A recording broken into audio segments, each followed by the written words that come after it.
Good morning friends, welcome to All Pass Academy. இப்போ டிஎன்பிசியில் கேட்கப்பட்ட ஒரு முக்கியமான கொஸ்டின் தான் இது.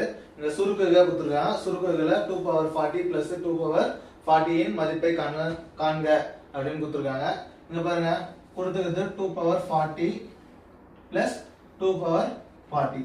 இது ரெண்டுத்துக்கு இடையில பிளஸ் சிம்பிள் கொடுத்துருக்காங்க. ரெண்டுத்துலயுமே பேஸ் ஈக்குவல், பவரும் ஈக்குவல். அதனால நான் என்ன பண்றேன், 2 பவர் 40 வெளியே எடுத்துறேன். அப்படி வெளியே எடுத்துட்டோம்னா 2 பவர் 40 வெளியே வந்துச்சுன்னா ரிமைண்டர் என்ன இருக்கும், 1 இருக்கும். இந்த 2 பவர் 40 வெளியே வந்துச்சுன்னா ரிமைண்டர் 1 இருக்கும். இந்த 2 பவர் 40 அப்படியே வச்சுக்கலாம். இந்த 1 பிளஸ் 1 ஆட் பண்ணா 2. ஓகேங்களா? இங்க 2 பவர் எதுவுமே இல்லைன்னா என்ன இருக்குன்னு அர்த்தம், 1 இருக்குன்னு அர்த்தம். நம்மளுக்கு ஃபார்முலா என்னன்னா am into an equal to a power m plus n. இதான் ஃபார்முலா இல்லையா?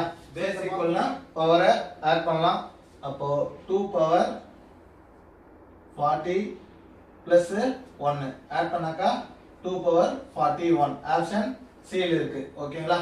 ஓகே, இப்போ இதே மாடல்ல ஒரு சம் கொடுத்துருக்கேன்.